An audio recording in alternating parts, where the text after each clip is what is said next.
आप सभी लोगों का आज के संवाददाता सम्मेलन में सबका स्वागत है। आपको कठिनाई वर्षा के चलते हुई है, यहाँ हम लोग आपसे सॉरी बोलते हैं। आगे से हम इसका ध्यान रखेंगे। प्रकृति पर किसी का नियंत्रण तो है नहीं। हमारे आपके सामने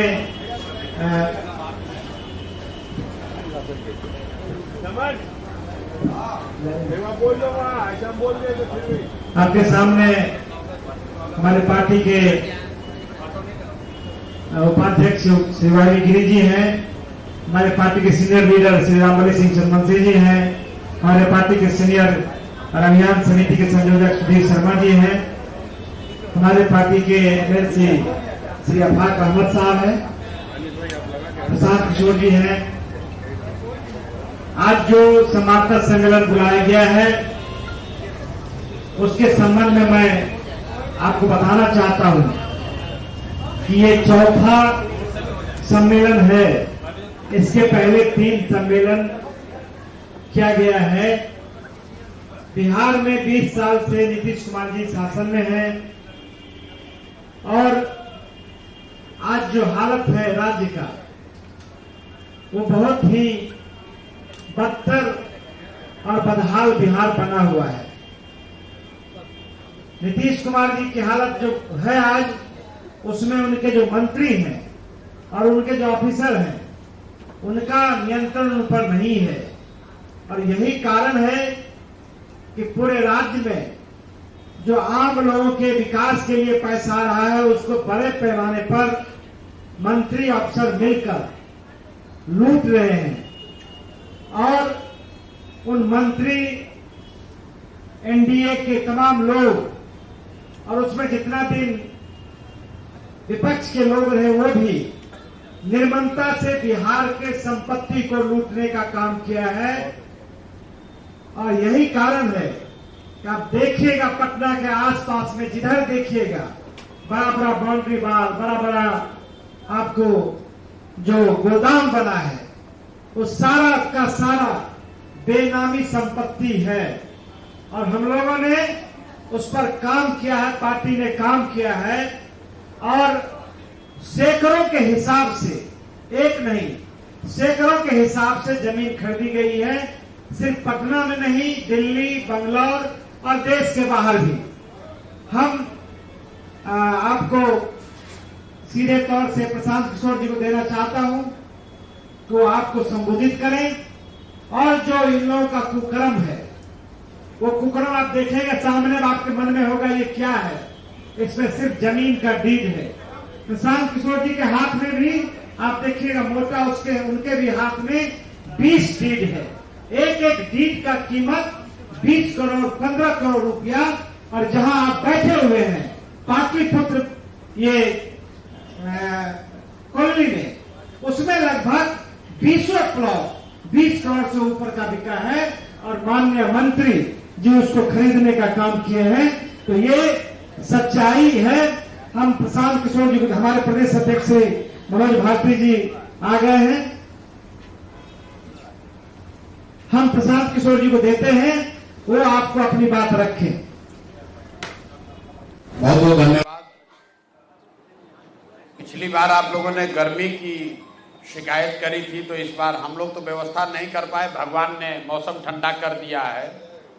मैं अपनी नई बात कुछ बताऊं उससे पहले मैं चाहूँगा कि हमारे साथ यहाँ के वरीय अधिवक्ता और पार्टी के हम लोग के सीनियर साथी माननीय गिरी जी हैं।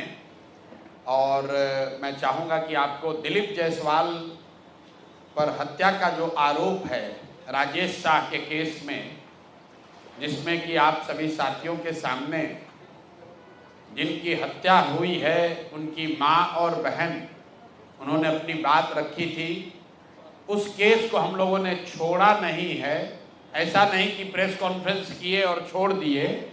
उस पर आगे क्या कार्रवाई हुई है वो आपको माननीय गिरी जी बताएंगे।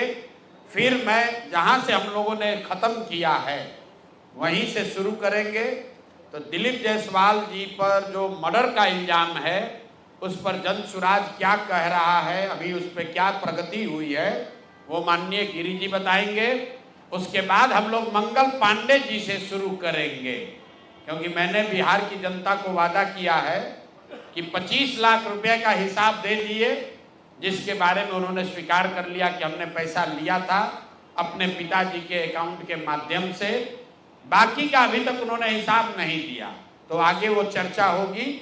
पहले दिलीप जायसवाल जी पर जो राजेश शाह जी के हत्या का आरोप है, जिसमें कोर्ट में मामला विचाराधीन था, उस मामले में क्या हुआ और हम लोग क्या कर रहे हैं, उस पर मैं चाहूंगा कि माननीय गिरी जी एक अपडेट दे दें।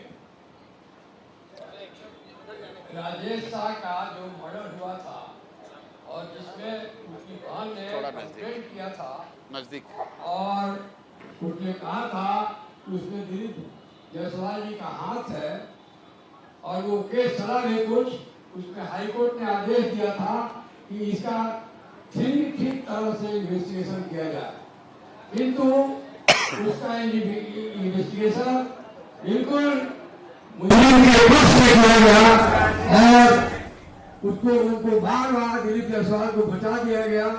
पुलिस वाले भी उसमें इन्वॉल्व थे।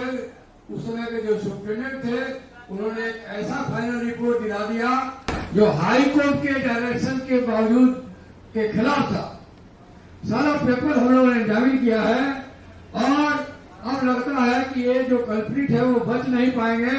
हम लोगों ने एक दूसरा मुकदमा दायर किया है उस पीड़िता उसकी बहन की तरफ से, जनसुराज के सहयोग से वो केस किया गया है और उसमें हम लोगों ने दिखाया है कि किस तरह इन्वेस्टिगेशन को दिग्भ्रमित कर उसको रियल जो जायसवाल जी उसमें इन्वॉल्व है और लोग जो उनसे टोटली इन्वॉल्व है उनको बचाने के लिए उस समय का एसपी और एसपी को कैसे रिमांड मिला, उनकी पत्नी को एडमिशन करा के वहां से पीजी की डिग्री दी गई।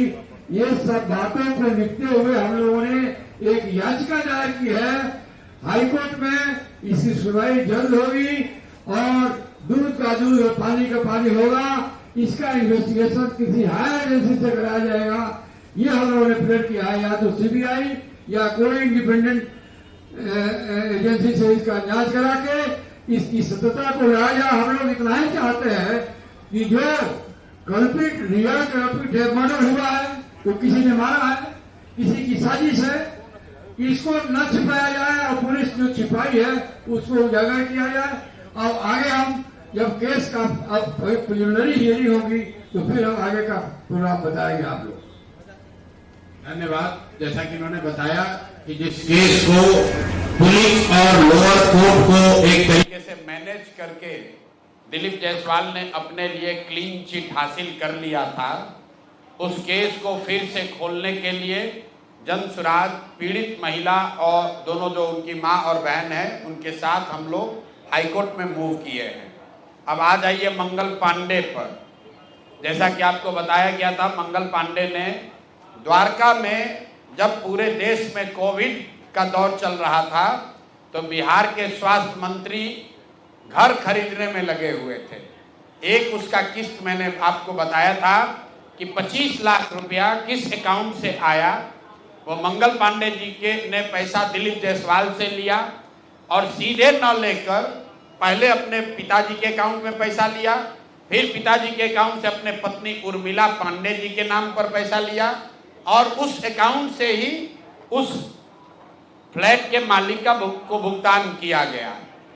तो दिलीप जायसवाल जी ने एक बात ये कहा, अपने डिफेंस में दो बात उन्होंने कही।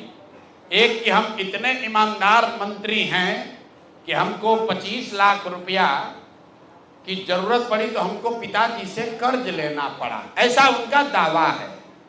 ऐसा उन्होंने कहा कि हमको 25 लाख कर्ज लेना पड़ा, हम इतने ईमानदार हैं। तो हम आपको अकाउंट नंबर जारी कर रहे हैं।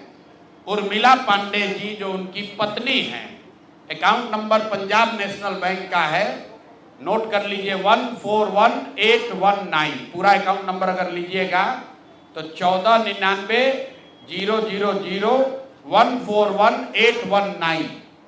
इस अकाउंट में ये कह रहे हैं कि हमारे पास पैसा नहीं है। 2.25 करोड़ रुपया, 2.25 करोड़ रुपया डेट वाइज इनके पत्नी के अकाउंट में जमा किया गया है, जिसका कोई प्रमाण नहीं है कि पैसा आया कहां से। 2 करोड़ रुपया से ज्यादा, 2 करोड़ 12 लाख से ज्यादा रुपया साल 2019 और 20 में जमा हुआ है। अकाउंट नंबर है पंजाब नेशनल बैंक का, नोट कर लीजिए, 141-819 141819। तो अब दिलीप जायसवाल मंगल पांडे जी बता दें कि अगर आपके पास फ्लैट के लिए 25 लाख रुपया नहीं था, जो आप दिलीप जायसवाल से अपने पिताजी के जरिए कर्ज लिए, तो ये आपके पत्नी के अकाउंट में 2 करोड़ 12 लाख रुपया कहां से आ गया? और अगर आया तो इसको घोषित क्यों नहीं किया? और अगर इसको वो बताएंगे तो इसके बाद हम उनको ये भी बताएंगे कि ये 2 करोड़ 12 लाख रुपया किसके किसके अकाउंट से आया है। तो अभी एक बार उनको इतना पर छोड़ रहे हैं कि वही अभी से भी मान ले, जैसे अपना 25 लाख का गलती माने, इसका भी मान लें कि ये 2 करोड़ 12 लाख रुपया कहां से आया है। नहीं मानेंगे तो ये भी उनको बताया जाएगा कि ये 2 करोड़ 12 लाख रुपया इस अकाउंट में कहां कहां से आया है। तो मंगल पांडे जी पर ये पूरा हो गया। अब आ जाइए, दूसरे बड़े नेता हैं यहाँ के सम्राट चौधरी, यहाँ के उप मुख्यमंत्री हैं। भाई साहब नाम बदलने के विशेषज्ञ हैं। कई लोग, पिछली बार हमने आपको बताया था और लोग जानते भी हैं कि इनका नाम था राकेश कुमार, बाद में हुआ राकेश कुमार उर्फ सम्राट चौधरी। ये पूरी सच्चाई नहीं है। इनका ओरिजिनल नाम है सम्राट कुमार मौर्य। पहला नाम इनका है सम्राट कुमार मौर्य। 1998 में इन पर एक मर्डर का इल्जाम लगा। सदानंद सिंह जो वहां पर कांग्रेस के बड़े नेता थे और इनके परिवार के राजनीतिक विरोधी थे, उनको बम से मारकर उनकी हत्या कर दी गई, जिसमें लोग बताते हैं 6 लोगों की मृत्यु हुई। उस केस में आज के सम्राट चौधरी और तब के सम्राट कुमार मौर्य एक्यूज्ड थे, बजाबता जेल गए और 6 महीना के बाद जेल से निकले। नाबालिग होने के नाम पर इनको जेल से निकाला गया।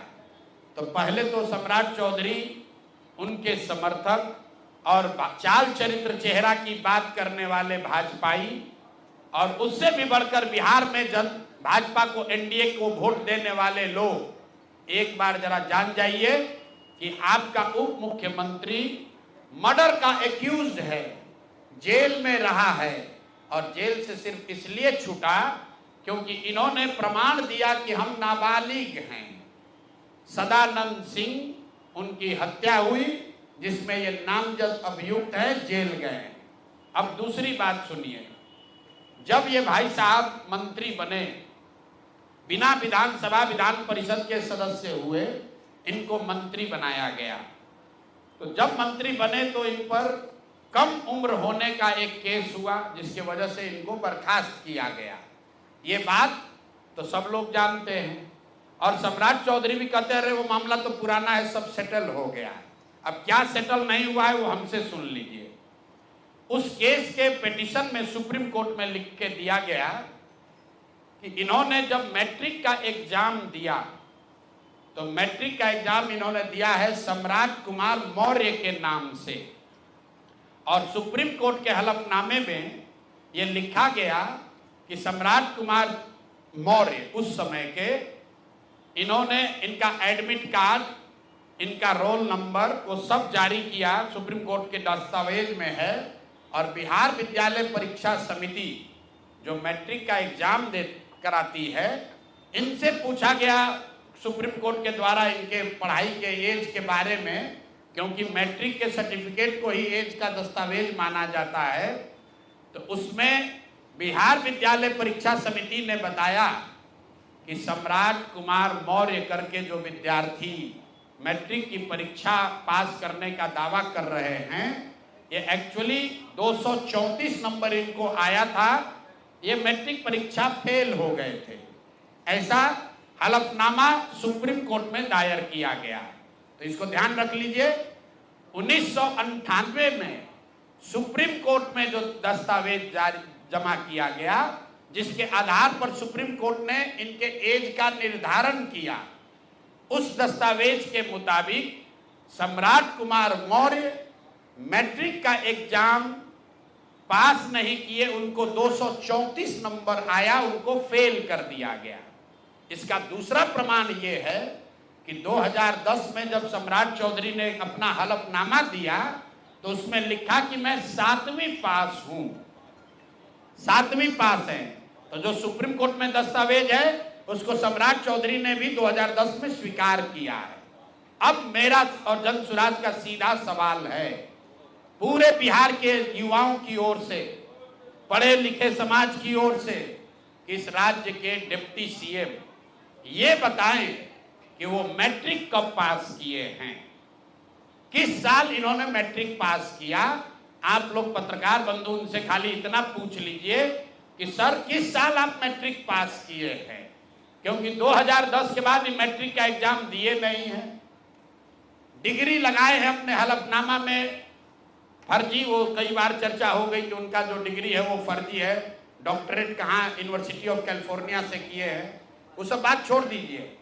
सीधा सवाल, सम्राट कुमार मौर्य जो जिन पर मर्डर का इल्जाम लगा, नाम बदलकर राकेश कुमार किया, वो राकेश कुमार जब अपने सुप्रीम कोर्ट के हलफनामे में कह रहे हैं, बिहार विद्यालय परीक्षा समिति ने कहा कि ये मैट्रिक का परीक्षा फेल कर गए हैं, इन्होंने खुद स्वीकार किया 2010 में कि 7वीं क्लास ये पास हैं, तो फिर ये मैट्रिक का परीक्षा कब पास किए हैं, यही सीधा सवाल है। ये बहुत बड़ा बड़ा लंबा लंबा फेंकते हैं, कभी मुरेठा बांध कर कभी मुरेठा खोल के। ये आदमी इतना फर्जी है, ये मैट्रिक का परीक्षा पास ही नहीं किया।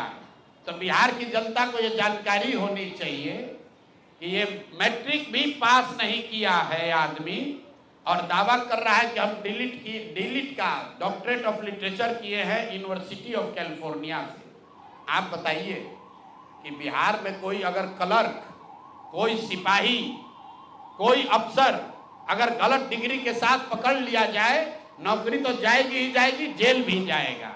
ये आदमी डिप्टी सीएम है, फर्जीवाड़ा किया है, मर्डर के केस में जेल गया है, 7वीं पास होने का सर्टिफिकेट लिखा है अपने एफिडेविट में, और आज तक इलेक्शन कमीशन भी नहीं पूछ रहा है कि मेरे भाई तुम डिलीट कर लिए, मैट्रिक कब पास किए, क्या बिना मैट्रिक पास किए डिलीट कर लिए। तो ये इनसे सवाल है, आप लोग नहीं पूछिएगा तो इस बार जब हलफनामा लड़ने आएंगे चुनाव, तो इनका जो भी विरोधी होगा इनसे पूछेगा कि भैया मैट्रिक कब पास किया, उसका सर्टिफिकेट लगाओ। अपने चुनावी हलफनामा में भाई साहब 10वां 12वीं का बात नहीं करते हैं, सीधे बात किया कि हम ग्रेजुएशन किए हैं कामराज यूनिवर्सिटी से, जो है ही नहीं। उसके बाद कह दिया डॉक्टरेट ऑफ लिटरेचर कर लिए यूनिवर्सिटी ऑफ कैलिफोर्निया से। तो ये हैं हम लोग के नाम बदलू नेता सम्राट कुमार मौर्य उर्फ राकेश कुमार उर्फ सम्राट कुमार चौधरी उर्फ 7वीं फेल उर्फ यूनिवर्सिटी ऑफ कैलिफोर्निया से डॉक्टरेट ऑफ लिटरेचर करने वाले बिहार के उप मुख्यमंत्री, भाजपा के बड़े नेता। इनका देखिए चाल चरित्र और चेहरा, मर्डर के इल्जाम में जेल काट कर आया है। तो मेरे भाई भाजपा के जितने वोटर हो, आप राजद को कहते हो जंगल राज की बात, राजद वाले जंगल राज के लिए दोषी हैं, उसके लिए जनता ने उनको सत्ता से हटा दिया, लालू जी को जेल जाना पड़ा। और ये सब जो मैं रोज कहता हूं कंबल उड़कर घी पीने वाले लोग, पहले राजद में था तो वहां पर भी गुंडागर्दी किया, और अब भाजपा में आकर यहां भी लूट मार कर रहा है, पूरे राज्य का स्थिति बर्बाद कर रहा है। अब ये हो गए सम्राट चौधरी। अब आप लोग कहिएगा क्या 2-3 को लेकर आए हैं, इसलिए कि आप लोग कहते हैं कि भैया आप रोज रोज करेंगे तो कहेगा भाई रोज पत्रकारी कर रहे हैं। इतना चोर है यहाँ, इतना दस्तावेज आ गया है कि एक ही बार सोचे कि चारों को कर दिया जाए। जो 4 यहाँ के शीर्षस्थ नेता हैं एनडीए के, दिलीप जायसवाल, मंगल पांडे, सम्राट चौधरी, अब आ जाइए यहाँ के भ्रष्टतम नेता सर्वदलीय अशोक चौधरी, माननीय मुख्यमंत्री नीतीश कुमार के दाहिने हाथ। इनका हालत देखिए, ये तो आदमी पूरे बिहार में रिकॉर्ड बना दिया भ्रष्टाचार का। हम लोग अभी तक सुनते आए हैं कि लालू जी बेनामी प्रॉपर्टी खरीदते थे, अब इनका देखिए बेनामी प्रॉपर्टी का हालत। ये दस्तावेज इतना है कि जैसा मुन्ना जी बता रहे हैं कि समेटते समेटते हम लोग थक गए कि भाई कितना भेजोगे। हमने अब कह दिया भाई अब और जमीन का कागज मत भेजो। भाई साहब के एक पीए हैं, पीए थे दत्त साहब, योगेंद्र दत्त, नाम याद रखिए। अशोक चौधरी के पीए योगेंद्र दत्त 2019 में, जरा कागज निकाल, 2019 में अशोक चौधरी जी ने 34 लाख रुपया में योगेंद्र दत्त के नाम पर विक्रम में 1 एकड़ जमीन, करीब करीब 1 एकड़ जमीन, 0.7 एकड़, 23 कट्ठा जमीन इन्होंने खरीदा। 76 डिसमिल जमीन है जो 23-23.25 कट्ठा होता है, करीब करीब 0.7 एकड़। विक्रम में 34 लाख में जमीन खरीदा गया योगेंद्र दत्त के नाम पर, जो उस समय अशोक चौधरी के पीए थे। अब सुनिए इसमें कहानी। 2 बरस के बाद दत्त साहब ने वो जमीन ट्रांसफर रजिस्ट्री कर दिया अशोक चौधरी के बेटी और अभी के सांसद शांभवी चौधरी के नाम पर 34 लाख रुपया में। इसका डीड है, ये डीड आपको जारी करेंगे, आप देख लीजिएगा। अब इसमें नई बात, अच्छी बात क्या है, नई बात क्या है, 34 लाख रुपया में जो दत्त साहब ने जमीन खरीदी थी और यहां रजिस्ट्रार ऑफिस में लिखा गया 34 लाख रुपए में दत्त बेच रहे हैं जमीन शांभवी चौधरी को, और एक दत्त साहब को पैसा कितना गया बैंक से, 10 लाख रुपया। वो बैंक का अकाउंट डिटेल है, जरा दीजिए, तारीख आपको बता देते हैं कि 2 साल के बाद जो जमीन अशोक चौधरी ने अपने पीए के नाम पर खरीदी थी, वही जमीन वापस 2 बरस के बाद अपने बेटी के नाम पर लिखवा लिया, और 34 लाख के रुपए के जमीन के एवज में अशोक चौधरी ने दत्त साहब को 10 लाख रुपया बैंक से भेजा। यहां तक भी बात ठीक है भाई, ये कह सकते हैं कि हम बाद में पैसा दिए होंगे। इसी बीच इनकी बेटी चुनाव लड़ने चली गई, तो इनकम टैक्स ने इनको नोटिस किया कि भाई आपकी जो प्रॉपर्टी है वो 34 लाख की है और बैंक में आप सिर्फ 10 लाख रुपया दिखा रहे हैं, बाकी का पैसा कहां है। तो 10 लाख जमीन इनकी रजिस्ट्री हुई है, उसके एक दिन बाद, तारीख नोट कर लीजिए, 20 फरवरी 2021 को 10 लाख रुपया इन्होंने अपने पीए के अकाउंट में डाला है। अकाउंट यहां पर डिटेल आपको दे देंगे, और 34 लाख रुपए का जमीन वापस इनसे ले लिया। जब इनकम टैक्स ने नोटिस रेज किया कि जमीन है 34 लाख का और अकाउंट में सिर्फ 10 लाख रुपया ही दिख रहा है, तो 4 बरस के बाद 27 अप्रैल 2025 को जमीन लिखवाया है 2021 में।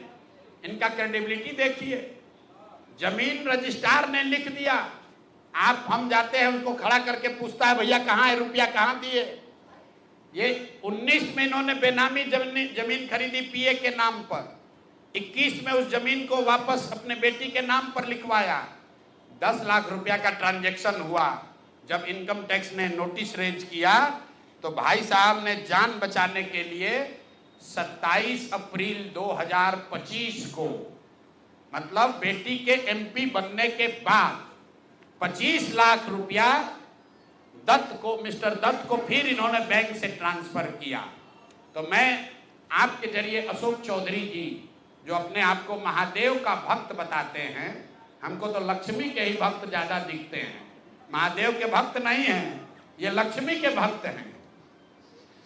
अगर आपने 34 लाख रुपए की जमीन अपने पीए से अपने बेटी के नाम पर खरीदी तो उसका भुगतान क्यों नहीं किया, 10 लाख ही क्यों भुगतान किया। और अगर आप कहते हैं कि 10 लाख ही भुगतान तय हुआ था, तो फिर बाद में 25 लाख रुपया 3 बरस के बाद इनकम टैक्स के नोटिस आने के बाद क्यों किया? अब आपको हम एक छोटा सा केस बता रहे हैं, इसका वैल्यू 34 लाख है, लेकिन आपको ये इसलिए बता रहे हैं कि इनका मोडस ऑपरेंडी क्या है, क्योंकि उसके बाद अब जो आपको बताएंगे, ये भाई साहब पिछले 2 बरस में 200 करोड़ रुपया से ज्यादा का संपत्ति, 200 करोड़ रुपए से ज्यादा का संपत्ति अपने पत्नी, अपने बेटी, अपने समधन, उनसे जुड़ा हुआ एक ट्रस्ट, मानव वैभव विकास ट्रस्ट, इसके माध्यम से इन्होंने जमीन खरीदी है करीब 200 करोड़ रुपए का। और सारा डीड एक एक जिस दिन का ट्रांजैक्शन है वो सारा डीड आपको यहां पर, आप चाहे तो उसका फोटोकॉपी ले सकते हैं। मैं एक बात क्लियर कर लूं, यहां जो मानव वैभव विकास ट्रस्ट है, हमारे पास उसके खिलाफ सबूत नहीं है। हम ये बता रहे हैं कि जब इनकी बेटी का एंगेजमेंट हुआ है, उसके बाद से अचानक से मानव विकास वैभव ट्रस्ट जो है, जो कुणाल साहब के परिवार से जुड़ा हुआ ट्रस्ट है, और उसमें यहाँ के बड़े कुछ पदाधिकारी भी हैं, जियालाल आर्य बहुत ईमानदार व्यक्ति हैं, वो भी ट्रस्टी हैं।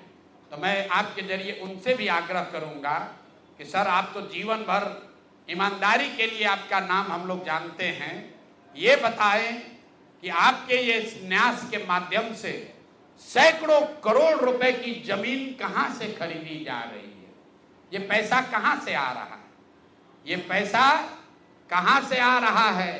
क्योंकि इस ट्रस्ट के ट्रस्टी जो कुणाल साहब की पत्नी हैं, उनके बेटे हैं, इनमें और अशोक चौधरी के पत्नी के बीच में डेली का बैंकिंग ट्रांजैक्शन का रिकॉर्ड हम लोग के पास है।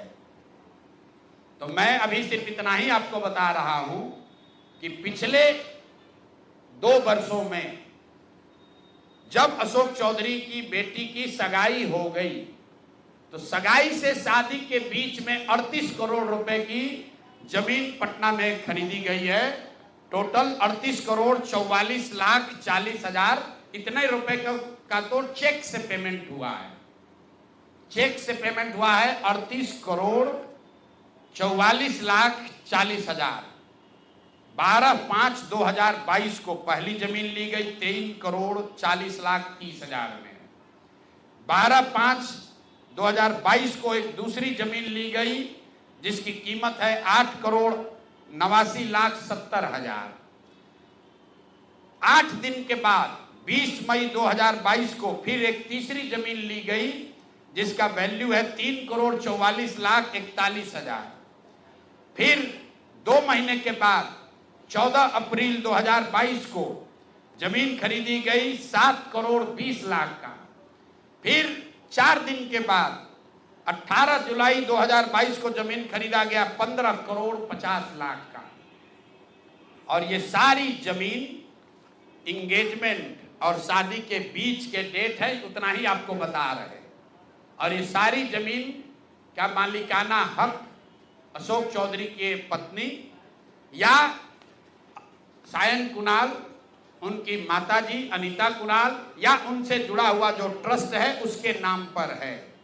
तो भाई, जिस ट्रस्ट में 1 करोड़ की जमीन भी नहीं खरीदी जा रही थी, जैसे ही इनका बेटी से एंगेजमेंट हुआ, उस ट्रस्ट से सैकड़ों करोड़ रुपए की जमीन खरीदी जा रही है। तो ये पब्लिक इंटरेस्ट में है कि ट्रस्ट से जुड़े हुए लोग ये आपको बताएं कि आखिर इतना पैसा उस ट्रस्ट में न्यास में आ कहां से रहा है। और अशोक चौधरी जी या उनकी पत्नी जो उस न्यास में मेंबर नहीं हैं, उनसे इनका सीधा क्या संबंध है? हम लोग के पास जो पेपर है उसके मुताबिक करीब करीब 200 करोड़ रुपए की जमीन खरीदी गई है इनके द्वारा, अशोक चौधरी और इनके परिवार के द्वारा। और ट्रस्ट में जियालाल आर्या के साथ साथ एक महिला भी हैं जिसको लोग बता रहे हैं कि अभी के मुख्य सचिव प्रत्यय अमृत की माता जी हैं। तो अभी के मुख्य सचिव की माता जी शायद उस ट्रस्ट में है, मैं उसको कंफर्म नहीं कर रहा हूं, लेकिन मुझे ये जानकारी अभी आते आते किसी ने दिया है। तो इस ट्रस्ट के बारे में पता कर लीजिए। अशोक चौधरी को ये बताना चाहिए कि इस ट्रस्ट से उनका क्या लेना देना है, और अगर कुछ लेना देना नहीं है तो इस ट्रस्ट की ट्रेजरर जो अनीता जी हैं, कुणाल साहब की पत्नी, उनके अकाउंट से इनके पत्नी के अकाउंट में इतना पैसा कैसे आ रहा है, ये बात अशोक चौधरी जी को बताना चाहिए। तो भैया ये 3 चीज हो गए। अब अंतिम छोट भैया नेता है पेट्रोल चोर संजय जायसवाल। भाई एक उनका लेटर दे दीजिए। छोट भैया है, जब दूसरे सब धाराशायी हो गए तो पीछे छटपटा रहे हैं। अब इन पर ज्यादा कुछ बोलेंगे तो इनका भाव बढ़ जाएगा। मीडिया वाले भी आजकल इंटरव्यू लेना शुरू कर दिए हैं, क्योंकि प्रशांत किशोर पर ही बोल रहे हैं, जनसुराज पर बोल रहे हैं। इनका पूरा कच्चा चिट्ठा जरा देख लीजिए चिट्ठी। इनका एक पेट्रोल पंप है इनके माता जी के नाम पर बेतिया में। तो हमने कहा कि बेतिया में जब हम पदयात्रा कर रहे थे तो लोगों ने कहा कि 10 वर्षों तक ये भाई साहब वहां एक फ्लाईओवर नेशनल हाईवे का था, वो बनने नहीं दे रहे थे, क्योंकि उससे इनका पेट्रोल पंप का बिक्री कम हो जाता। इन्होंने कहा ना, ऐसा तो कोई बात नहीं है, बेतिया का एक आदमी जानता है। इतना ही नहीं, हम आपको फोटो जारी करेंगे कि जब लोगों का दबाव हुआ तो इन्होंने एक बोर्ड लगाया था बेतिया में, जिसमें लिखा था कि ये फ्लाईओवर का निर्माण मेरी वजह से नहीं, राज्य सरकार के परमिशन नहीं देने के वजह से रुका हुआ है। तो पहला प्रमाण कि फ्लाईओवर का बनना और नहीं बनना और उसका दोष इन पर था, इसका प्रमाण ये है कि इन्होंने खुद से सार्वजनिक तौर पर एक बोर्ड लगाया था कि फ्लाईओवर का निर्माण मेरी वजह से नहीं, राज्य सरकार से परमिशन नहीं मिलने के वजह से रुका हुआ है। अब इसका आगे सुन लीजिए। 2015 में भाजपा और नीतीश जी गठबंधन में नहीं थे, तो जब इन्होंने दोष लगाया राज्य सरकार पर, तो तब के जदयू के अध्यक्ष, जिला अध्यक्ष डॉक्टर NN शाही, जो वहां के बहुत प्रतिष्ठित व्यक्ति हैं, बड़े डॉक्टर हैं, जदयू के जिला अध्यक्ष थे, उन्होंने संजय जायसवाल को खुली चुनौती दी कि आपने जो बोर्ड लगाया है ये गलत है। टाउन हॉल में दोनों में सार्वजनिक चर्चा हुई थी, दोनों को करीब हजारों लोगों के सामने इस बात पर बहस हुआ कि आखिर फ्लाईओवर का निर्माण क्यों नहीं हो रहा है। उसके बाद पेट्रोल पंप से इनका कितना प्यार है ये समझ लीजिए। ये है गरिमा देवी सिकारिया, जो अभी वहां नगर की महापौर हैं। इनका लेटर है पत्रांक NMO 242532 डेटेड 14/8/2024, 14/8/2024 मतलब 14 अगस्त 2024 को। जरा इसमें इसका एक पारा पढ़ के आपको सुना देते हैं। ये गरिमा देवी सिकारिया ने जब अस्थाई समिति की पूरी बैठक हुई बेतिया नगर निगम के, उसके महापौर के तौर पर गरिमा देवी सिकारिया ने नगर आयुक्त को चिट्ठी लिखी। उस चिट्ठी का एक हिस्सा पढ़ रहा हूं आपको, इसके कोट।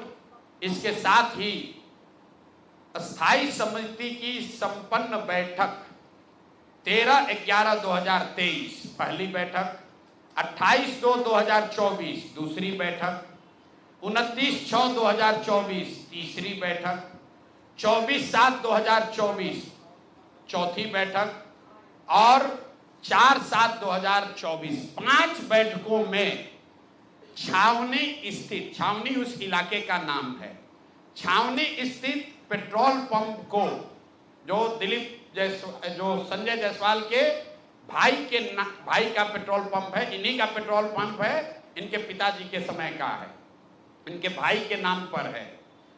सुनिए क्या लिखा हुआ है।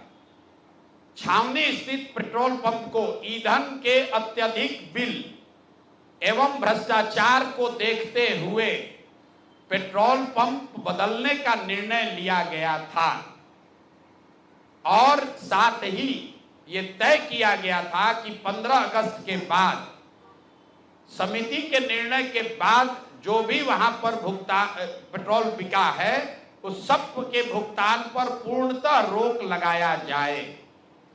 ऐसा इसलिए किया गया कि वहां नगर निगम के सफाई की गाड़ियों के बिल के नाम पर 5 करोड़ रुपया मंथ वाइज आपको ये जारी कर रहे हैं। 5 करोड़ रुपया 5,86,67,33 रुपया का इन्होंने भुगतान उस पेट्रोल पंप को नगर निगम ने किया है और स्थायी कमेटी के 5 बैठकों में ये पाया गया कि ये ज्यादातर भुगतान फर्जी है, गलत है, ज्यादा बढ़ा कर लिया जा रहा है। स्थायी कमेटी के अभी की महापौर गरिमा सिकारिया ने नगर आयुक्त को लिखा कि भाई 5 बैठक में निर्णय हो गया कि इस पेट्रोल पंप से हम लोग को तेल नहीं लेना है, इसका भुगतान 15 अगस्त से बंद कर दिया जाए। उसके बावजूद ये अफसरों पर दबाव बनाकर नगर के अधिकारियों के साथ मिलकर सारा जो वहां नगर निगम का सरकारी गाड़ी है, जो सरकारी तेल की खरीद होती है, वो इसी पेट्रोल पंप से कराते हैं और 10 लीटर तेल बिकता है, 20 लीटर का वाउचर बनाता है। ये पेट्रोल चोर फेसबुक पर पोस्ट कर रहा है, कहा हमको कि हिंद महासागर में जाएगा, हिंद महासागर में जाओ या लाल सागर में जाओ, मेरा नाम प्रशांत महासागर है, इसमें डूबोगे तो कहीं पता नहीं चलेगा कहां जाओगे। और इनको अंतिम बार कह रहे हैं, आज इतने पर इनको छोड़ रहे हैं, पेट्रोल चोर हो, तुम्हारी औकात इतनी है, इतने पर रहो, अपने से ऊंचा उछलने की कोशिश मत करो।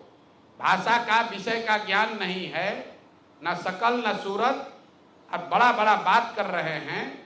बात करता है बाप दादा के, आपके पिताजी बहुत बड़े सज्जन व्यक्ति थे, मदन जायसवाल जी का बहुत इज्जत है, आपकी इज्जत कुछ नहीं है। आप भाजपा छोड़कर भाग गए थे, राजद पे चुनाव लड़ा, 5,500 वोट आया, सुधीर शर्मा जी बैठे हैं, ये कहानी बताएंगे, हैं? सुन लीजिए, मदन जायसवाल जी बड़े व्यक्ति थे और ये आदमी पेट्रोल का वाउचर चोरी करने वाला हम पर उंगली उठाएगा। हिंद महासागर में जाओ, डूब लो। और अभी आए थे अमित शाह जी, उनको पेपर दे दो, ईडी सीबीआई का छापा डलवा देना, हमको पकड़ लेना, यही खड़े हैं, कहा है ना कि हमको जेल भिजवाएंगे।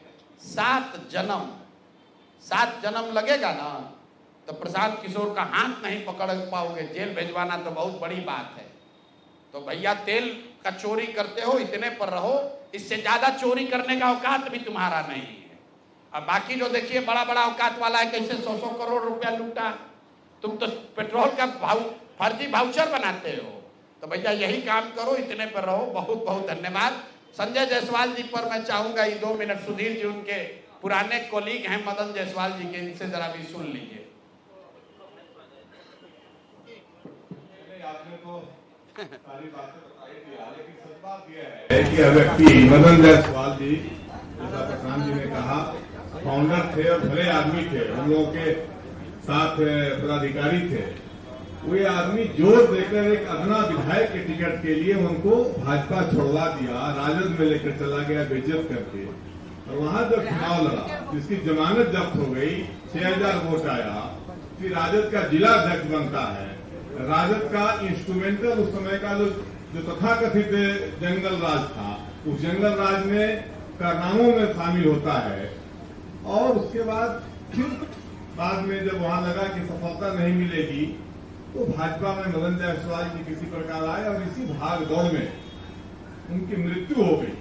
इस शोक में, इस कपूत के कारण मदन जायसवाल जी दुनिया से चले गए। और आज फिर किसी कारण से सांसद बन जाने से कोई नेता नहीं होता है। और बीजेपी का दुर्भाग्य है जो संजय जायसवाल जैसा आदमी भारतीय जनता पार्टी का अध्यक्ष बना, वो अनडेवलप्ड बच्चा के जैसा आज भी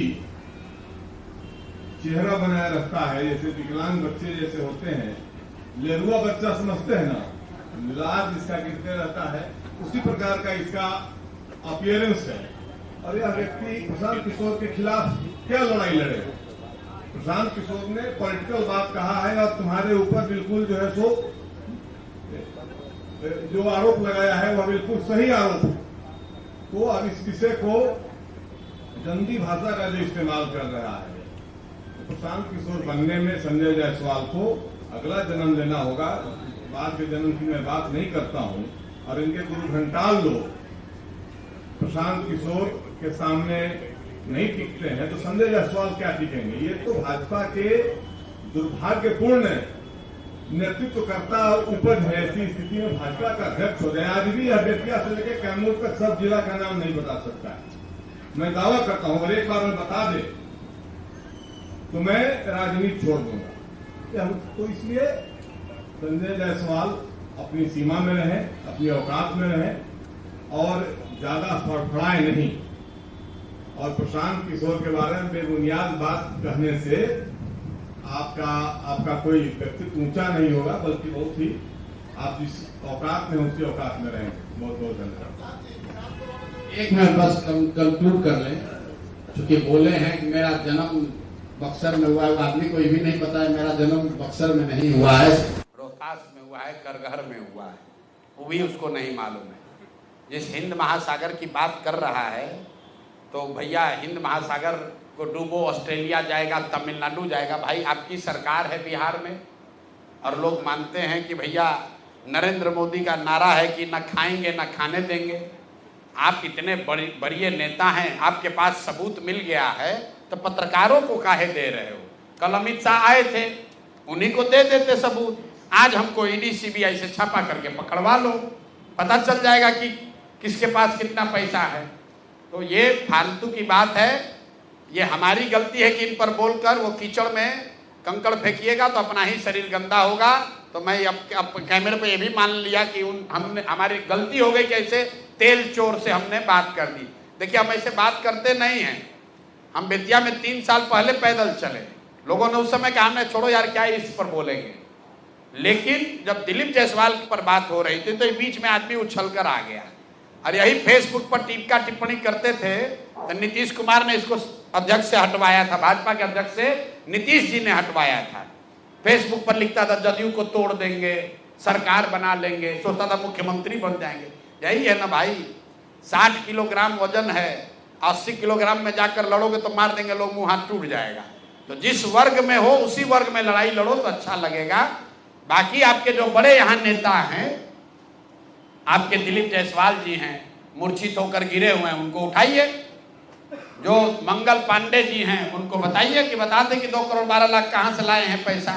आई जो हेलीकॉप्टर वाला नेता है सर्वदलीय अशोक चौधरी, ये बता दे कि 200 करोड़ रुपया का संपत्ति खरीदा है कि नहीं खरीदा है। और सम्राट चौधरी जो डिप्टी सीएम है वो बता दे कि भैया हर 2 वर्ष में तुम अपना नाम काहे बदलते हो भाई। सम्राट कुमार मौर्य हुए, मर्डर का इल्जाम लगा तो नाम बदल के राकेश कुमार कर लिए। राकेश कुमार नाम हुआ, उसमें फिर पकड़े गए तो बदल के सम्राट राकेश कुमार और सम्राट चौधरी कर लिया। और फिर राकेश कुमार को गायब कर दिया, अब सम्राट चौधरी है। तो ये सबसे बड़ी जो बात है, ये सारे लोग राजद के लोग हैं। आप ध्यान से देखिए, वो चाहे दिलीप जायसवाल हो, वो चाहे संजय जायसवाल हो, या फिर अशोक चौधरी हो, ये भाजपा के लोग नहीं हैं, भाजपा में बाद में आए हैं। ये सब ओरिजिनल एक ही थैली के चट्टे बट्टे हैं। तो मैंने पिछली बार कहा था कि आज की भाजपा कैलाशपति मिश्रा की भाजपा नहीं है, ये गोविंदाचार्य वाली भाजपा नहीं है, ये ताराकांत झा की भाजपा नहीं है, ये जिन लोगों ने पसीना बहाकर भाजपा बनाया उसकी भाजपा नहीं है। तो जितने लोग एनडीए को वोट दे रहे हैं बिहार में, भाई देख लो, ये सब रंगा सियार है, ये सब राजद का गुंडा बदमाश लुटेरा है जो आज भाजपा में बैठ के अपना चाल चरित्र चेहरा सुधारने की कोशिश कर रहा है। और भाजपा का दोष ये है कि ऐसे ही लोगों को रखकर सामने ये कंबल ओढ़कर घी पी रहे हैं, पूरा बिहार को लूट रहे हैं। अब आपका कोई सवाल होगा तो जो लोग यहाँ मंच पर बैठे हैं सब आप किसी से सवाल कर सकते हैं। बताइए भाई मुन्ना जी, बहाली के एक्सपर्ट यही है। 400 अभी बहाली हो रहा है और 400 बहाली करने पर हर एक दल के नेता प्रतिपक्ष के भी लोग हैं उसमें, और कोई दल नहीं बचा हुआ है जिनका उसमें बहाली कोटा नहीं दिया गया है। लेकिन जो बहाली हुआ है वो बड़े पैमाने पर पैसा का उगाही किया गया है। इतना ही नहीं, 2020 में भी जब बहाली हुई थी 300 से ज्यादा पद पर, उसमें भी बड़े पैमाने पर पैसा वसूला गया था। विधान परिषद में महाराष्ट्र के लोग बहाली हो रहे हैं। ये इस तरह से पूरा विधानसभा और विधान परिषद जो संवैधानिक पद पर लोग बैठे हुए हैं उसने उसको तार-तार कर दिया है और एक तरह से बिहार के नौजवानों के साथ भविष्य खिलवाड़ किया जा रहा है, उसके साथ धोखा दे रहा है। अब नीतीश कुमार जी धृतराष्ट्र बनकर देख रहे हैं कि बिहार के नौजवानों के साथ किस तरह से नाइंसाफी हो रही है।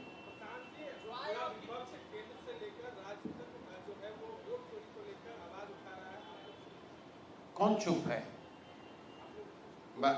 हर दिन कहा गया, जब सुप्रीम कोर्ट ने निर्णय दे दिया और जितनी मांग उठाई गई, सुप्रीम कोर्ट ने कह दिया कि आधार को डॉक्यूमेंट मान लिया जाए, तो फिर कहाँ मामला बनता है? भाई राहुल गांधी बिहार के लिए नहीं कहे, वो राहुल गांधी ने कल जो मामला उठाया है वो कर्नाटक का मामला है, वो बिहार का मामला नहीं है। और हम लोग बिहार के चुनाव को देख रहे हैं, हम लोग बिहार को देख रहे हैं। ये प्रयास है कि मोदी जी आए तो राहुल गांधी को गाली दे, राहुल गांधी आए मोदी जी को गाली दे, बिहार की बात कोई न करे। आप बताइए, मोदी जी 5 बार आए, एक बार भी बताया कि बिहार में बाढ़ की स्थिति क्या है? क्या बताया कि बिहार में एक गांव जवनिया गंगा के गोद में समाहित हो गया? क्या आपने कोई बयान मोदी जी से सुना? मोदी जी से नहीं सुने तो आप राहुल गांधी से भी नहीं सुने।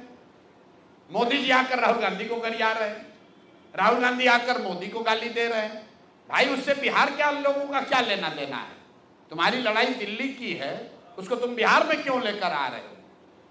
बिहार का लड़का तो जब दिल्ली जाता है मजदूरी करने और वहां के लोग उसको अपमानित करते हैं, मारते हैं, तो ना मोदी बोलते हैं ना राहुल गांधी बोलते हैं। जब बॉम्बे में बिहार के बच्चों को, हिंदी भाषियों को मारा गया, तो एक मारने वाला राज ठाकरे टुटपुंजिया वहां का नेता है, लंपन एलिमेंट है, वो भाजपा का सहयोगी है, और दूसरा उद्धव ठाकरे वो महागठबंधन के सहयोगी है। उस पर किसी ने बोला? तो हम लोग बिहार को विषयांतर नहीं होने देना चाहते हैं। और इसका असर ये है कि जब स्वराज ने पेंशन का मुद्दा उठाया तो आज 1100 पेंशन मिलने लगा। कुछ लोग कह रहा है कि तेजस्वी यादव के कहने पर हुआ। तो भाई तेजस्वी यादव तो बीच में 3 वर्ष थे, डिप्टी सीएम थे ना तेजस्वी यादव, काहे नहीं 400 से बढ़ा के 410 कर दिया? ये जन स्वराज की ताकत है, लोगों की ताकत है, एक नए विकल्प की ताकत है कि वृद्धों का पेंशन जो 20 बरस 400 से बढ़कर 410 नहीं हुआ, वो आज 1100 हो गया। आशा वर्कर 2 बरस से यहां संघर्ष कर रही थी, कुछ नहीं हुआ, उनका मानदेय बढ़ गया। आंगनवाड़ी वर्कर उनका सैलरी बढ़ गया, रसोईया की सैलरी बढ़ गई। महिलाओं को 10,000 रुपया झूठा ही देने के लिए जो 2 लाख रुपए का वादा किया, सबसे पहले मुद्दा किसने उठाया? 2 बरस तक किसी के काम पर जू नहीं रहेगा। ये जन स्वराज के साथियों ने घर घर जाकर 1 करोड़ लोगों से जब हस्ताक्षर कराया, तो आज सरकार कह रही है कि उसमें 10,000 रुपया का पहला किस्त जारी करेंगे। वो भी नहीं करेगा, वोट के समय बेवकूफ बनाने के लिए लोगों से फार्म भरवा रहा है। ये जन स्वराज की ताकत है कि 2015 में जो युवाओं के लिए वादा किया गया था कि अनएम्प्लॉयड यूथ को कम से कम 1,000 रुपया दिया जाएगा, 2 दिन पहले अभी उसकी घोषणा हुई है। लेकिन ये घोषणा सरकार नहीं कर रही है, सरकार में बैठे हुए 4 अफसर कर रहे हैं। इसका प्रमाण देखिए कि नीतीश कुमार ने अपने 15 अगस्त के भाषण में जो यहां पर जीविका के लिए जो घोषणा की, उस पर अफसरों ने कहा कि नहीं, वो स्लिप ऑफ टंग था, वो गलती से मतलब नीतीश जी के मुंह से निकल गया था। तो नीतीश जी को पता ही नहीं है, जो भ्रष्ट अफसर है वो चाहता है किसी तरह ये व्यवस्था बनी रहे ताकि लूट का दौर जो अभी चल रहा है ये आगे भी चलता रहे। यही लोग हर दिन एक नई घोषणा कर रहे हैं, बिना सोचे समझे कि भाई करेंगे नहीं करेंगे, किसी तरह जनता को बेवकूफ बनाकर वोट ले लो, उसके बाद नेता को देखा जाएगा, हम लोग तो अफसर हैं, हम लोग लूटेंगे ही। इसलिए मेरे भाई, जनता इस बार संभल गई है, वो जान रही है कि तिजोरी का चाबी, इस तिजोरी को इसलिए खोला गया है ताकि जनता को बेवकूफ बनाकर वोट लिया जा सके। जब गलती से भी जनता ने इनको वोट दे दिया तो जितने भ्रष्ट हैं, मैं अराजक की बात नहीं कर रहा हूं, ये चारों नेताओं की बात जो हुई, ये सब एनडीए के नेता हैं, जदयू भाजपा के नेता हैं, ये लोग अफसरों के साथ मिलकर लूट मचाए हुए हैं। बिहार में आज जितना भ्रष्टाचार है, इतना भ्रष्टाचार जीवन में कभी नहीं किसी ने देखा था। और अगर निचले स्तर पर इतना भ्रष्टाचार लोगों को देखना पड़ रहा है, इसका मतलब है कि कहीं ना कहीं ऊपर तक तो पैसा पहुंच रहा है। संजय जायसवाल आप पर भी Ram Setu infrastructure private limited थे, बोले कि 19 करोड़ घाटे में कंपनी 14 करोड़ प्रशांत किशोर को देती है, और एक और कंपनी है जो आप पहले आपका भी ट्रेनिंग आरएसएस में हुआ है, आपको उत्तर दे देते हैं।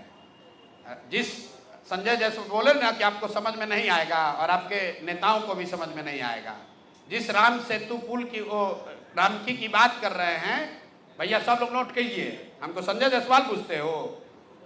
रामकी जो है, अयोध्या राम रेड्डी इस संसद में डिक्लेयर्ड देश के सबसे ज्यादा पैसे वाले सांसद हैं, जिनका डिक्लेयर्ड वेल्थ संसद के रिकॉर्ड में देख लेना 750 करोड़ है। कितना है? 750 करोड़। तो वो जो डोनेशन है वही अयोध्या राम रेड्डी ने दिया है। जो मैं बात रोज कहता हूं कि हमको पैसा वो देते हैं जिनको हमने कभी मदद की है। और अयोध्या राम रेड्डी YSRCP के MP हैं। जब आते हो ना, आधा सुनो मेरी बात, अरे सुनो ना यार, तो तुम सवाल किए बिना तैयारी के हम उत्तर दे रहे हैं, सुन लो। तुम भैया हो संघ के पत्रकार, सुनो तो मेरी बात, तुम संघ के पत्रकार हो, सब लोग देखो हंस रहा है, तो सवाल लाए हो तो उसका उत्तर सुन लो। अयोध्या राम, सुन तो लो भाई, अयोध्या रामी रेड्डी इस लोकसभा राज्यसभा के सबसे धनी, सबसे ज्यादा डिक्लेयर्ड वेल्थ वाले मेंबर पार्लियामेंट हैं। और उन्होंने अपनी एक कंपनी से जन स्वराज को डोनेट किया है, क्योंकि किसी जमाने में जब हम वहां काम करते थे तब अयोध्या रामी रेड्डी MP बने थे। समझ में आ गया? तो यही बोले थे ना कि हिंद महासागर में डूबोगे ना तो उसी में निपट जाओगे।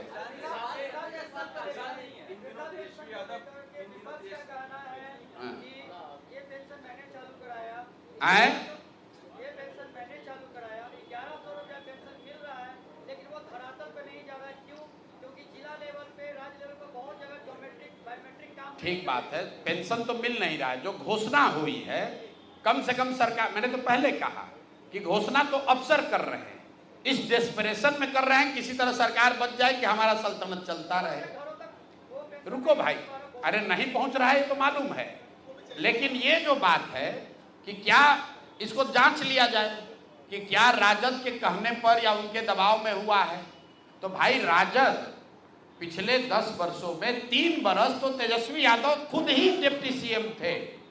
तो अगर उनको वृद्धों के, विकलांगों के, विधवाओं के पेंशन की चिंता थी तो जब वो डिप्टी CM थे तो 400 से बढ़ाकर 450 क्यों नहीं किया?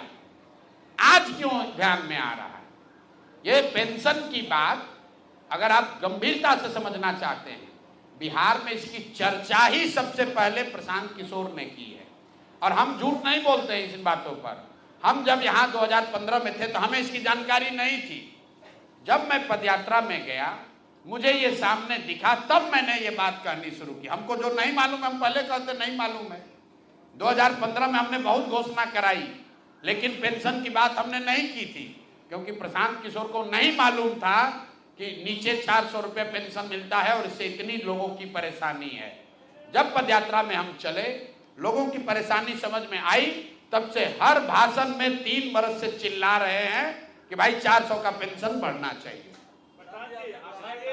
अशोक चौधरी एक ट्रस्ट का यूज करके 200 करोड़ रुपया घपला कर दिया। ये नहीं बोले, ये शब्द आपके।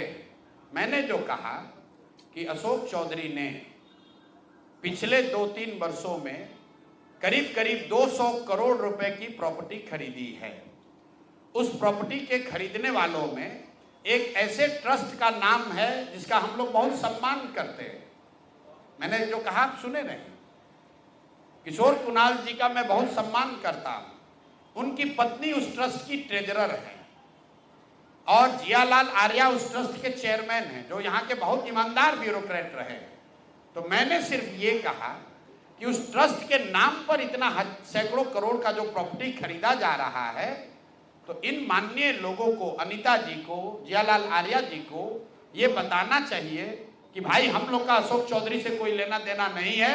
ये पैसा ट्रस्ट में कहां से आया है, मानव वैभव विकास न्यास में कहां से पैसा आया है, उनको बता देना चाहिए, ताकि उनकी जो छवि है उससे अशोक चौधरी को न जोड़ा जाए। अशोक चौधरी कैसे बेनामी संपत्ति खरीदते हैं उसका तो मैंने आपको पूरा एग्जाम्पल दिया कि अपने पीए के नाम पर जमीन खरीदा, फिर पीए से अपने बेटी के नाम पर ट्रांसफर कराया, पैसा नहीं दिया। जब इनकम टैक्स ने नोटिस भेजा तो 4 बरस के बाद खाना पूर्ति कर रहे हैं। ये तो पूरा आपको प्रमाण दिया है। मेरे कहने का मतलब है कि एक ट्रस्ट एक्ट के तहत जो 17 में संशोधन हुआ था, जो पहले 7.5% था कि कोई भी जो टोटल प्रॉफिट का कोई भी कंपनी 7.5% ही डोनेट कर सकता है, अब है कि कितना भी कर सकता है। तो क्या आप जब सत्ता में आएंगे या कानून बनाने योग्य होंगे तो आप ये सब जो मेरे भाई अभी हम देखिए, मैं उस ट्रस्ट पे टिप्पणी नहीं करना चाहता हूं क्योंकि मेरा अभी भी भ्रष्टाचार के जन्म वही। सुनिए, वो ट्रस्ट एक्ट जो है वो केंद्र सरकार का मामला है। हम सरकार में आएंगे क्या करेंगे वो बात की बात है। हम इतनी बात कह रहे हैं कि अशोक चौधरी पर सीधा इल्जाम लगा रहे हैं कि ये 200 करोड़ रुपए का नामी बेनामी प्रॉपर्टी इन्होंने खरीदा है। उसमें जब जांच के क्रम में जो पेपर आए उसमें इस ट्रस्ट का नाम बड़े पैमाने पर दिख रहा है। तो हम उनसे आग्रह ये कर रहे हैं कि आप तो इस समाज के ईमानदार लोग हैं, ईमानदार समझे जाने वाले लोग हैं। अगर आपका नाम, जैसे अशोक चौधरी की पत्नी का भी नाम उसी में है और ट्रस्ट का भी नाम उसी में है और ज्वाइंट डीड हुआ है, तो ट्रस्ट को ये क्लियर कर देना चाहिए कि भाई हमारा इनसे कोई लेना देना नहीं है, इल्जाम अशोक चौधरी पर है। ट्रस्ट को सूचिता के हिसाब से ये मोरालिटी है कि न्यास के लोग, चूंकि वो बहुत बड़े लोग हैं, उनको ये क्लियर कर देना चाहिए कि हम लोग का इनसे कोई लेना देना नहीं है। उसका मैंने एक कॉन्टेक्चुअल बात भी बताई कि ये सब कुछ शुरू हुआ है जब अशोक चौधरी की बेटी की सगाई हुई है। मैंने डेट बताया, सगाई हुआ और सगाई के बाद हर 10 दिन पर 2 करोड़ 5 करोड़ 10 करोड़ का संपत्ति आप खरीद रहे हैं। तो या तो ट्रस्ट के पास बहुत पहले से सैकड़ों करोड़ रुपए थे जिसका वो अब इस्तेमाल कर रहे हैं, या फिर उनको अचानक से कहीं से इतना पैसा मिल रहा है। ये ट्रस्ट के लोगों को बताना चाहिए। प्रशांत जी, आपके पास जो भी साक्ष्य हैं नेताओं के खिलाफ में, क्या कोर्ट में जाएंगे, क्या लीगल एक्शन? ना कोर्ट में, जनता के कोर्ट में है। हमने पहले कहा हम लोग कोई इन्वेस्टिगेटिंग एजेंसी नहीं है। जनता के हित में जो जानकारी हम लोग के पास आती है, हमारे पास बोरा भर के कागज रखा हुआ है और हम इस पर पढ़ना नहीं चाहते। नहीं सुनिए, हम इस पर पढ़ना नहीं चाहते। आपने पिछली बार पूछा था तो हमने कहा था ये फुलझड़ी है। अब देखिए पटाखा, नीतीश कुमार का मंत्री 200 करोड़ रुपए का प्रॉपर्टी यहां खरीद रहा है। देखिए पटाखा की यहाँ का डिप्टी सीएम मर्डर का एक्यूज है, जेल काट के आया है, फर्जी डिग्री लगाया, वो तो छोड़िए मैट्रिक पासे नहीं किया है। देखिए तमाशा कि भाई एनडीए का मंत्री तेल चोरी कर रहा है, फर्जी वाउचर लगा रहा है। तो ये आपको बता रहे हैं लोग, ऐसा नहीं है कि कोई दूसरा मंत्री के पास हमारे पास कागज नहीं है, सबके लिए शिकायत है। लेकिन बिहार सरकार में जो 4 सबसे भ्रष्ट नेताओं की चर्चा है, उन 4 नेताओं के बारे में आपको बता रहे हैं। कर देंगे, बस दशहरा खत्म होगा और सूची के लिए आपको प्रेस कॉन्फ्रेंस के लिए बुलाएंगे। भाजपा के 3 मंत्री को आपने भाजपा और जदयू कर दिया, जदयू के अब आप बता दीजिए जदयू में किसका सुनना चाहते हैं आप लोग पत्रकार लोग बता दीजिए, उसी का अगली बार जारी कर दिया जाएगा। अब आप नहीं, हम लोग तो पब्लिक डिमांड पर बताते हैं। लोग कहते हैं भैया मंगल पांडे के बारे में बोलिए, बहुत चोरी कर रहा है, तो बता रहे हैं। तेजस्वी यादव के बारे में क्या कहेंगे? बिहार अधिकार यात्रा पे कामा पहुंचे, वहां पे उन्होंने कलम फेंका बकायदा। देखिए, मैंने पहले कहा है कि राजद और तेजस्वी यादव कलम वाले नहीं, कट्टा वाले नेता हैं। कल मैंने भी एक वीडियो देखा है और आपके माध्यम से इस बात को अच्छा हुआ आपने उठाया। मेरे भाई, कलम हम लोग के लिए सरस्वती है। हर बच्चे के लिए हम लोग सरस्वती के पैर के नीचे अपना कलम और किताब रखते हैं कि हम लोग को कुछ ज्ञान होगा। जीवन में पहली बार मैंने देखा कि कोई नेता कलम को ऐसे फेंक रहा है जैसे लग रहा है कि वो फूल फेंक रहा हो, कोई टॉफी फेंक रहा है। ये सीधे मां सरस्वती का अपमान है। अरे भाई, तुम तो पढ़े नहीं, कम से कम दूसरों मां सरस्वती का अपमान मत करो। लेकिन इनको समझ तो होगी नहीं। अगर कलम का सम्मान ही करने आता तो नौवा फेल रहते। लेकिन मैंने क्या कहा, ये सब अपना बूढ़ा शेर अब कलम के का लालच दे रहा है। ये हैं तो कट्टा वाले नेता ही। तो कलम का उपयोग क्या है, कलम का सम्मान क्या है, कलम की गरिमा क्या है, वो तो उसको समझ है नहीं। अपना खड़ा होकर कलम फेंक रहा है ऐसे। कलम को फेंक, हम लोग पेपर गिरता था तो हम लोग उसको उठा के आदमी प्रणाम करता है। बच्चों में अभी भी आदत है, गिरा हुआ पेपर रास्ते में मिलता है, आदमी उसको उठाकर सर पर लगाता है, सरस्वती को प्रणाम करता है। और ये आदमी कलम रोड पर फेंक रहा है, तो ये दिखाता है कि ये लोग किस सोच के, किस विचार के लोग हैं। मैं हमेशा कहता हूं कि इस व्यक्ति के पास सब कुछ है, सिर्फ सरस्वती का वरदान ही नहीं है।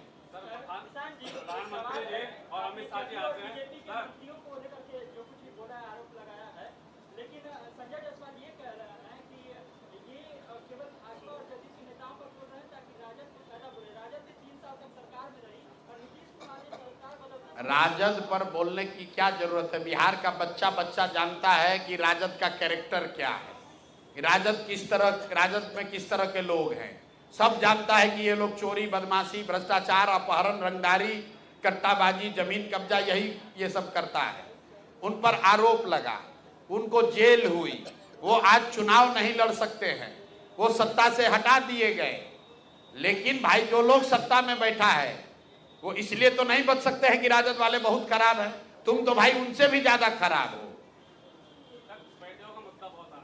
किसका? प्रधानमंत्री भी आते हैं, गृह मंत्री भी आते हैं, यही बात करते हैं। मेरे भाई, विकास नहीं किया गया उन्होंने। ऐसा है, आप ही लोग कहते हैं मोदी इतने शक्तिशाली लोकप्रिय प्रधानमंत्री हैं। कुछ लोगों ने कहा अमित शाह बहुत देश के सबसे मजबूत गृह मंत्री हैं, वल्लभ भाई पटेल से ज्यादा लंबे समय से हैं। तो आप, सीमा का सुरक्षा किसके हाथ में है? आपके हाथ में तो नहीं है, हमारे हाथ में भी नहीं है। सीमा के सुरक्षा, घुसपैठियों का आना और नहीं आना केंद्र सरकार के हाथ में है। बीएसएफ किसके हाथ में है? गृह मंत्री के अधीन है। तो 15 साल से सरकार किसकी है? तो पहले ये बताएं कि ये शरणार्थी 15 वर्ष पहले आया था कि अभी आया है? अगर अभी आया है तो सीधा दोष लगेगा भैया अमित शाह पर, मोदी पर और नीतीश कुमार पर। और अगर पहले आया था तो 15 साल से तुम कर क्या रहे हो? तुम तो रोज कह रहे हो, हिंदुओं को बेवकूफ बना रहे हो कि सारे शरणार्थियों को रोहिंग्या को मार के भगा देंगे। तो 15 साल से भगाए क्यों नहीं? आपके रहते हुए किशनगंज में बांग्लादेश से आदमी आके रह रहा है और आपको पता नहीं चल रहा है। तो मानो कि तुम इतने कमजोर गृह मंत्री हो कि तुम्हारे अंदर सीमाएं सुरक्षित नहीं है। मुद्दों से भटका रहे हैं क्या? सिर्फ बिहार का मुद्दा नहीं। आपको क्या लगता है? आप बताइए, बिहार में शरणार्थी मुद्दा है कि रोजगार मुद्दा है? बिहार में हिंदू मुसलमान मुद्दा है कि पलायन मुद्दा है? बिहार में हिंदू